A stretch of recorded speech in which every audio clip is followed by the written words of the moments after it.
out. So Dan, let's talk about the share button on the PS4 and how you think it might impact upon the GTA series. Well, we talked previously in the show about how it could be that Rockstar integrate a form of video editing or a kind of like almost like a YouTube within the game. Now, PlayStation 4, as we can see here, has got an explicit share button, which at any time you can tap that button, and it's supposed to store like up to 15 minutes of gameplay. Now, that could be like game footage, could be screenshots, and you're supposed to be able to like really easily edit that stuff. We should point out that this is the PC editor we're seeing, not the PlayStation 4. Now, outside of PlayStation 4, there is a precedent for Rockstar doing this, as we can see right now. Yeah. On PC, when the enhanced PC version of GTA 4 was brought out, there was this video editor, which was the big inclusion.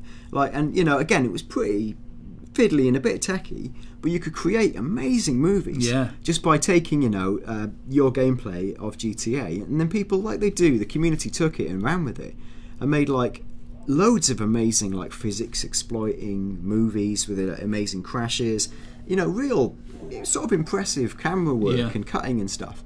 And again, made stupid movies. Yeah. And that's great. And I think if you can apply that to GTA 5, and like we talked about, this idea of doing crazy things in the world, which might be like rampages with rocket launchers and blowing as much stuff as possible. You might be like lining up 6 petrol fuel trunks, what am I talking about? Trunk tracks, because that's what they'll be called. And blowing them up and creating like domino effects of explosions. You could have all this fun, cool stuff, and if you can share it, and then like have like almost like whether it's directly to YouTube or like a fake GTA version of YouTube, you could then create like views as almost a form of internal respect or XP. I mean, you talked about this area in a previous GTA 5 o'clock, and you talked about the share button and how that might impact upon this kind of perhaps like the sort of multiplayer aspect of GTA. I mean, do you still sort of see that happening?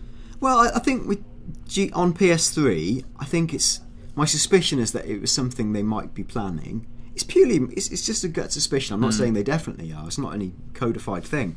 But with PlayStation 4, there's like almost no excuse for it because it's hard. It's built into the hardware. Yeah. PlayStation 4 is built that way. Now, if you think Sony are thinking that way, Rockstar are fairly progressive. It's likely they were thinking that way before Sony had formalised it. Yeah.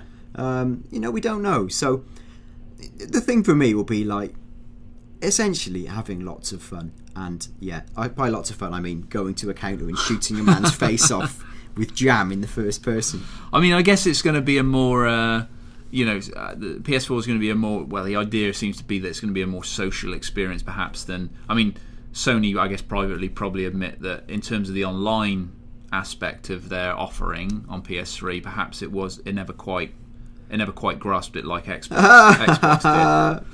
That was funny, wasn't it? Like Xbox did. So yes. So maybe this is going to be such a much bigger focus for PlayStation this time round. Yeah, they've seen what's pretty clear is that the world's people, particularly like Call of Duty players, Skyrim players, you play your game, you capture your footage, you share it online. Yeah.